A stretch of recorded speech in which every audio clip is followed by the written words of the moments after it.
It was never even an envelope! That was the beginning of your madness. Then I realized you were a half-witted creature who pried through my desk and my papers. ये कहानी London के एक सफाक कातिल की है जिसने कुछ कीमती रूबी स्टोन्स के लिए अपनी ही दादी का गला घोट दिया। उसकी बदकिस्मती कि वो जवाहरात उसको फिर भी ना मिले। वो कत्ल करके मुल्क से फरार हो गया। यूरोप जाकर उसने अपनी शनाख्त का हर पहलू बदल लिया।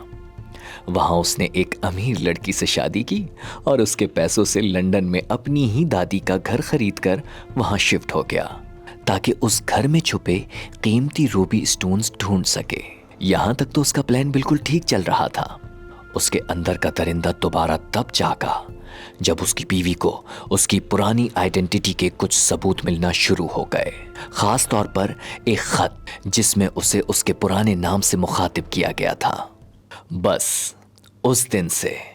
अरे आप कहाँ आ रहे हैं भाई? अरे आपने ही तो बोला था 3 बजे शूट है। 6 बजे है, 6 बजे करना है शूट। 3 बजे आपने शूट बोला था, 3:30 बजे गैप लेना था और चलान आ गया था, बीच में बात कट हो गई थी। नहीं 3 बजे मैंने आपको मैसेज किया है कि उमेर भाई 6 बजे एक वीडियो शूट करनी है गैस लाइटिंग के अरे ऊपर। आपने मैसेज में भी 3 बजे लिखा था। नहीं अबू बकर भी था ना वहाँ। अबू बकर 6 बजे की बात हुई थी ना। इसको अपना खुद भी नहीं पता होगा। खैर आप शूट करें, अभी आपकी वजह से ना गलतफहमी की वजह से शूट लंबी हो रही है। यार क्या कर रही हूँ मैं? 6 बजे बोल रही हूँ, कभी 3 बोल रही हूँ, क्या बोल रही हूँ? लाइट भी चली गई है।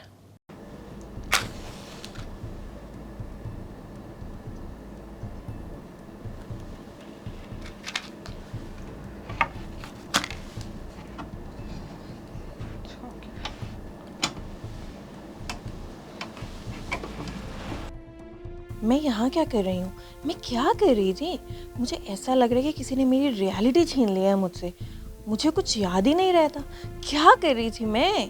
मेरा सेल्फ डाउट इतना डिस्प्रोपोर्शनेट क्यों है? एक मिनट फ़ोन चेक करती हूँ। हाँ फ़ोन। उमेर भाई 6 बजे। हाँ गैस लाइटिंग के ऊपर वीडियो शूट कर रही थी ना मैं। स्टूडियो जाना है।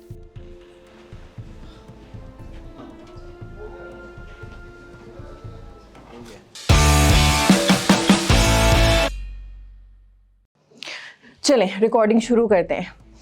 याद है पहले जब लाइट जाती थी तो घरों में वो गैस के लालटेन जलते थे, उसको कहते थे गैस लाइट। और अभी जो उमेर भाई कर रहे थे ना उसको भी कहते हैं गैस लाइट। और वो जो मैं मूवी देख रही थी ना उसका नाम भी है गैस लाइट। ये एक मुश्किल टॉपिक है लेकिन मॉमकास्ट पर हम मुश्किल बातें ही तो करते हैं। अगर आप सब्सक्राइब करने के साथ साथ बेल आइकन भी प्रेस कर देंगे तो जब भी इस तरह के टॉपिक्स के ऊपर वीडियोज़ आएंगी तो आपके पास नोटिफिकेशन भी आ जाएगी। गैस लाइटिंग मेरे लिए पर्सनली एक बहुत मुश्किल टॉपिक है because I have been a victim of narcissistic abuse. और नार्सिसिस्ट का एक बहुत बड़ा हथियार गैस लाइटिंग होता है। मेरी जिंदगी के वो साल जिसमें मुझे शदीद गैस लाइट किया गया मुझे याद ही नहीं है। मुझे ऐसा लगता है मैंने वो साल गुजारे ही नहीं है।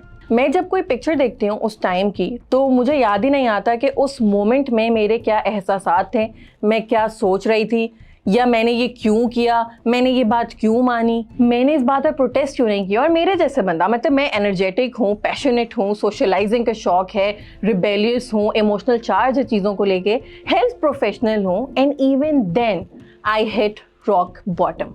ऐसा ही होता है जब आपको गैस लाइट किया जाता है। आपको अपनी ही थॉट पर, अपनी ही किसी बात पर यकीन ही नहीं आता। आप अपनी दुनिया में होते ही नहीं हैं। आप तो अपनी अब्यूज़र की दुनिया में होते हैं एज अ पपेट। आपके पास सिर्फ वही नॉलेज होती है जो वो आपको बताता है। इवन आपको अपने बारे में भी सिर्फ वही बातें याद रह जाती हैं जो वो आपको बताता है। अभी जो मैं मूवी देख रही थी उसमें भी यही होता है।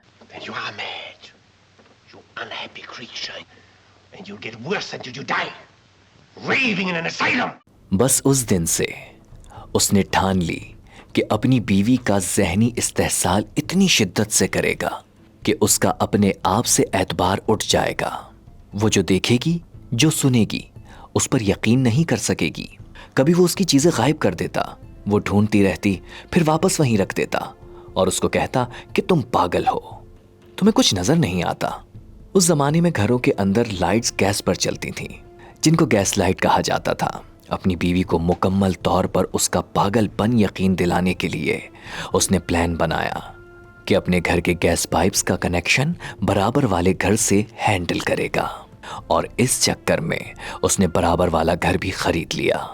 वहाँ से बैठकर कभी अपनी बीवी के कमरे की गैस लाइट डिम कर देता तो कभी हाई फ्लेम पर। जब भी वो कहती कि देखो किसी ने लाइट तेज कर दी या डिम कर दी, तो वो डिनाई कर देता कि लाइट्स को तो कुछ भी नहीं हुआ, यू आर इमेजिनिंग थिंग्स। देखें कैसे ये हस्बैंड अपनी बीवी को गैस लाइट यूज करके मैनिपुलेट कर रहा है और उसी को यकीन दिला रहा है कि तुम पागल हो। कितनी पुरानी मूवी है सनम? ये मेरे ख्याल से 1944 की मूवी है और तब से इस हरकत का नाम ना, ये जो पूरी मैनिपुलेशन टैक्टिक है, इसको गैस लाइटिंग कहते हैं। ऑक्सफोर्ड यूनिवर्सिटी के मुताबिक 2018 का सबसे पॉपुलर वर्ड था ये, और इंग्लिश लैंग्वेज में ये वर्ड ऑफिशियली ऐड हुआ था 2010 के करीब। चलें आप रिकॉर्डिंग कंटिन्यू करें। चलें, बहुत शुक्रिया, बहुत शुक्रिया। Well, I wouldn't presume to criticize your taste, but your hair, is it quite right? Come, I hold that. Gas lighting psychological abuse की एक फॉर्म है जिसमें एक इंसान के ऊपर मैनिपुलेटिव टैक्टिक्स यूज़ करके उसकी अक्ल, उसकी याददाश्त और उसकी हकीकत ही उसके लिए एक सवालिया निशान बना दी जाती है। विक्टिम पूरी तरह से डिस्टेबलाइज होना शुरू हो जाता है, उसको कन्फ्यूजन रहती है, एंजाइटी होती है और सबसे बड़ी बात, उसको अपनी ही किसी बात पर यकीन ही नहीं आता। अरे आपने तो बोला था 3 बजे शूट है, चलान आ गया था, बीच में बात कट हो गई थी। अरे आपने मैसेज में भी 3 बजे लिखा था। यार क्या कर रही हूँ मैं? 6 बजे बोल रही हूँ, 3 बजे लिख रही हूँ, क्या कर रही थी मैं? अब सवाल ये पैदा होता है कि आखिर इन गैस लाइटर्स का मसला क्या है? मतलब कौन है ये लोग? किसी ने क्या खूब कहा है कि कुछ लोगों को लंबा होने का इतना शौक होता है कि वो दूसरों के सर काट देते हैं।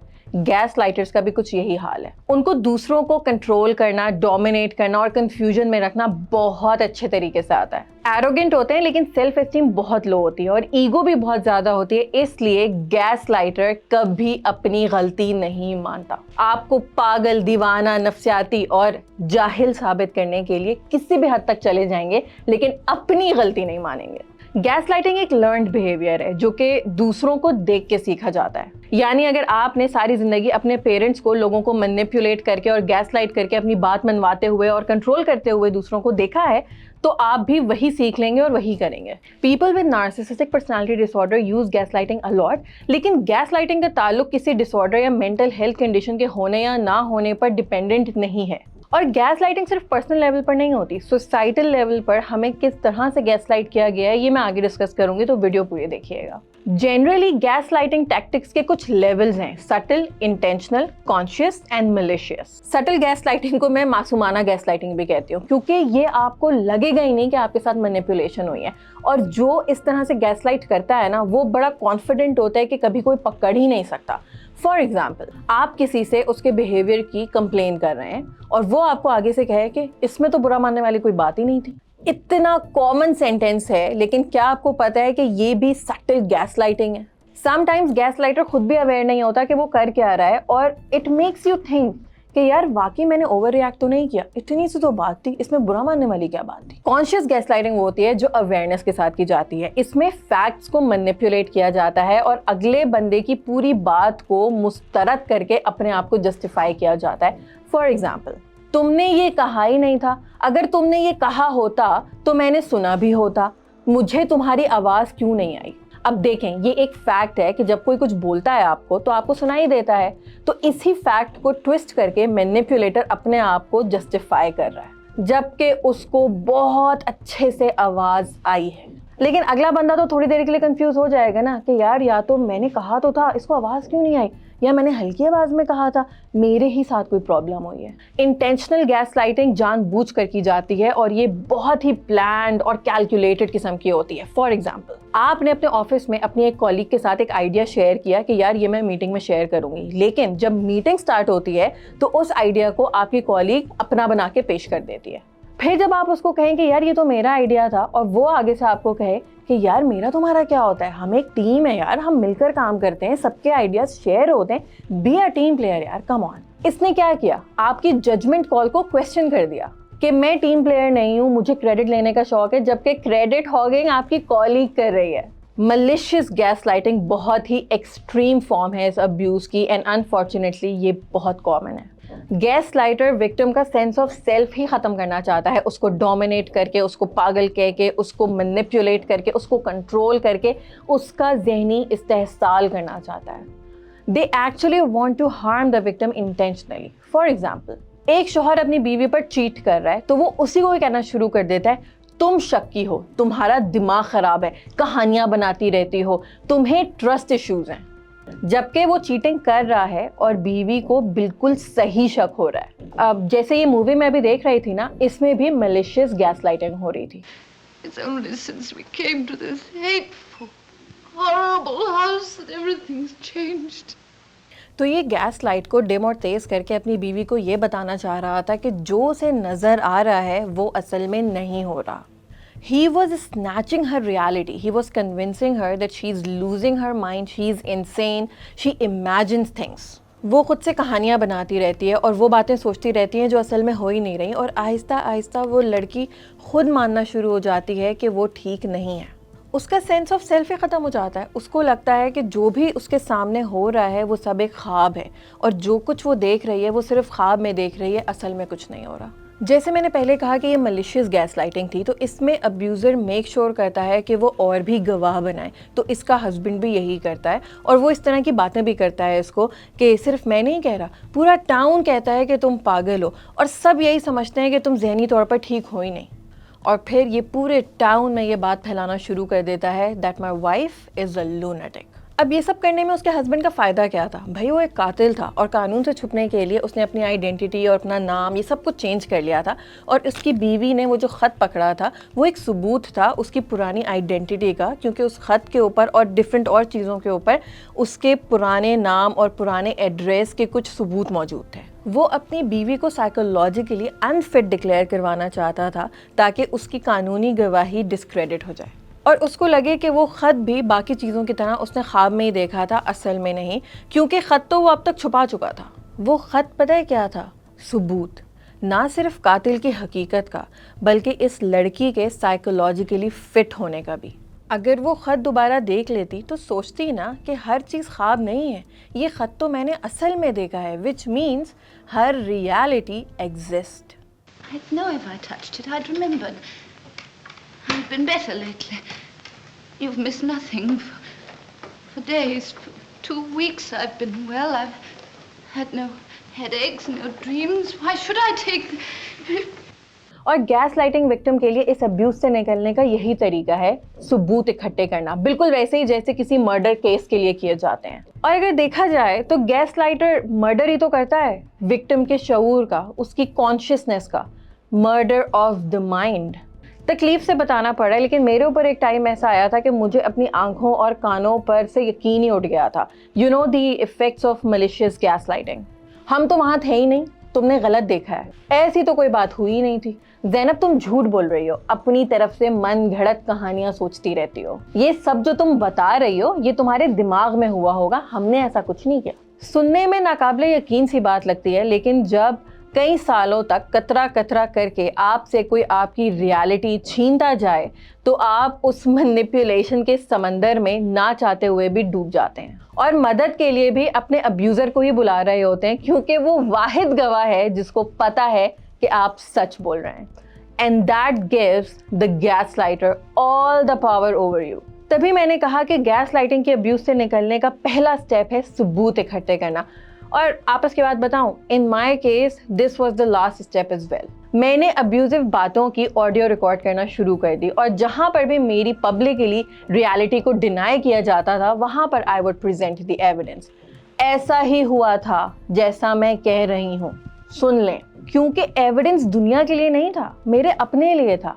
मुझे अपने आप को बताना था कि जो मैं सोच रही हूँ, जो मैं देख रही हूँ, जो मैं सुन रही हूँ, जो मैं समझ रही हूँ वो बिल्कुल ठीक है। And that gave me all my power back. आप गैस लाइटिंग के ऊपर जितने भी आर्टिकल्स पढ़ेंगे, जितनी भी रिसर्च पढ़ेंगे, वो आपको यही बताएंगे कि आप सबूत इकट्ठे करें, अपने आप को ऑडियोज़ भेजें, वीडियोज़ बनाएं, ईमेल करें, मैसेजेस करें, कहीं नोट्स लिखें, जो हो रहा है उसको मटीरियलाइज करें, ताकि वो आपके लिए एक रिमाइंडर हो कि भाई ऐसा ही हुआ था। And so that you start trusting your own judgement again. I can't see him, I daren't. You shan't.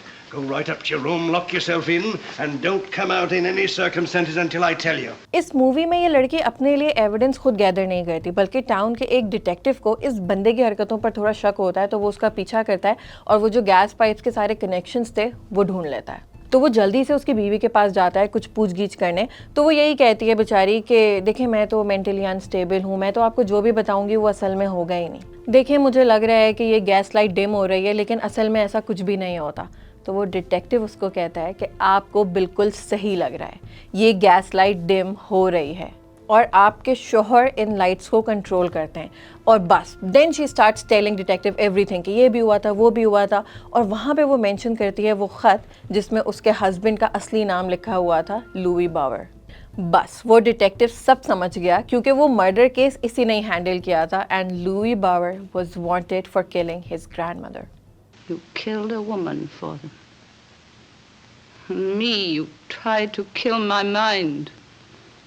You made me mad. That girl got her sanity back because the detective refused to believe that the girl is mad. उसने अपनी research करना ज्यादा मुनासिब समझा, पड़ोसियों से बात की, कई दिन तक उसका पीछा किया। और पूरे टाउन के लिए जो बात नॉर्मल थी कि एक शौहर अपनी बीवी को पागल और डिल्यूजनल कह रहा है, उसके लिए वो बात ऑड थी। उसने क्वेश्चन किया, उसने खोज लगाई। पूरे टाउन में वो वाहिद बंदा था जो गैस लाइट नहीं हुआ।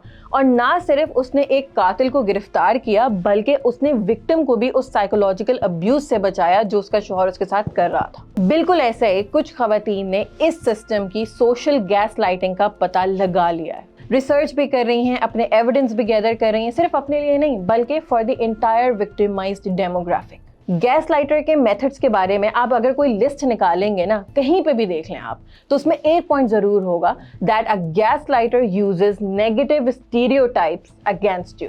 हमारी सहेलियां सारी जिंदगी हमारे जितने ही काम आ जाएं, प्रेगनेंसी और चाइल्ड बर्थ में हमें हमारी अम्मियां देखें, वो हमारा ख्याल करें, और बहनें हर वक्त फोन पर अवेलेबल रहें, हर वक्त रात को हर छोटी छोटी बात हमारी सुने, लेकिन बिलीफ यही रहेगा कि औरत औरत की दुश्मन है। सोशियोलॉजिस्ट ये कहते हैं कि गैस लाइटिंग की रूट्स आपको सोशल इनइक्वालिटी में मिलेगी क्योंकि गैस लाइटिंग हमेशा वहाँ की जाती है जहाँ पर लॉपसाइडेड पावर डायनामिक हो, जो कि पेट्रियार्की में ऑलरेडी है। गैस लाइटिंग का कोई जेंडर नहीं है, don't get me wrong. I mean कोई भी किसी को भी गैस लाइट कर सकता है, लेकिन खवातीन के पास कल्चरल, इकोनॉमिक या पॉलिटिकल कैपिटल है ही नहीं मर्दों को किसी ग्रैंड लेवल के ऊपर गैस लाइट करने का। इसीलिए औरतें सोशल, कल्चरल, रिलीजियस और इवन मेडिकल गैस लाइटिंग की भी बहुत बड़ी विक्टिम है। एकेडमिक इमरजेंसी मेडिसिन के एक सर्वे के मुताबिक 33% औरतों को इमरजेंसी में बिठाए रखते हैं अगर वो एब्डोमिनल पेन के साथ आए, और मर्दों को इन सिम्टम्स के साथ फौरन ट्रीट कर लिया जाता है। 72% औरतों को मेडिकली गैसलाइट किया गया, यानी उनको ये बोला गया कि आपको गलत लग रहा है, ऐसा नहीं हो रहा जो आप कह रही हैं। एंड 17% सेड कि हमें डॉक्टर ने अपने ही सिम्टम्स को साबित करने के लिए कहा, as if they were lying. और स्टडीज छोड़ें, एवरी मॉम विल एग्री कि जब भी आप अपने बच्चे को पीडियाट्रिशियन के पास लेके जाती हैं तो सबसे पहले अजम्पशन यही होती है कि आपको अपने बच्चे के सारे सिम्टम्स गलत लग रहे हैं। आपको कोई नॉलेज ही नहीं है कि उसको क्या हो रहा है और आपको गलत लग रहा है, ये नहीं हो रहा होगा, वो हो रहा होगा। माँ की जजमेंट को फौरन डिसमिस कर दिया जाता है और बाद में हम खुद शक में आ जाते हैं कि यार हाँ पता नहीं कुछ भी नहीं हो रहा था, बिलावजा जज्बाती होके ले गई मैं इसको। गैस लाइटिंग एक जेंडर्ड फिनोमिना है और इसकी एक बहुत बड़ी टैक्टिक ये है कि फेमिनिनिटी को इरैशनैलिटी के साथ एसोसिएट कर दिया। खवातीन के सिम्टम्स को हॉस्पिटल्स में इसलिए सीरियसली नहीं लिया जाता कि ओह खवातीन तो वैसी ड्रामेटिक होती हैं, इतना भी दर्द नहीं होता। विक्टिम ब्लेमिंग करते हैं कि ओह अपनी सेफ्टी तो अपने हाथ में है ना, she brought it upon herself. लेकिन उस विक्टिम की तो ये रियलिटी नहीं होती ना, उसके साथ तो ज्यादती हुई होती है जिसमें उसका कोई कसूर नहीं होता। But this gaslighting does a great service to misogyny. ये फर्दर औरतों को डिस्करेज करता है कि मर्दों के खिलाफ कभी कोई कंप्लेंट नहीं करनी, अपनी जजमेंट पर डाउट करना है। अपने कपड़े देखो पहले, अपने हार्मोन लेवल चेक कराओ पहले, जज्बाती तो नहीं हो रही, ड्रामा तो नहीं कर रही, तुम्हें कोई कंफ्यूजन हो गई होगी, याददाश्त भी तो ठीक नहीं होती औरतों की। And the classic one, you must be on your period. ये सारी मैक्रो लेवल गैस लाइटिंग औरतों से उनकी ऑटोनॉमी, रियलिटी और उनकी आइडेंटिटी छीन चुकी है और उनको सक्सेसफुली गैस लाइट कर चुकी है ये मानने पर कि औरतें विक्टिम्स नहीं हैं। पेट्रियार्की कुछ भी नहीं है, कोई ज्यादती नहीं हो रही, कोई ऑपरेशन नहीं है। ये कुछ औरतें हैं जो पागल हैं, खुद से कुछ सोचती रहती हैं अपने दिमागों में और बाकी औरतों को भी परेशान करती रहती हैं। I am sorry to disappoint you but we at Momcast have gathered our evidence. हम अपनी रियलिटी रिक्लेम कर चुके हैं। हम गैस लाइट को डिम और ब्राइट होते हुए देख रहे हैं और अपने आप को डाउट नहीं कर रहे। We know it's not in our heads.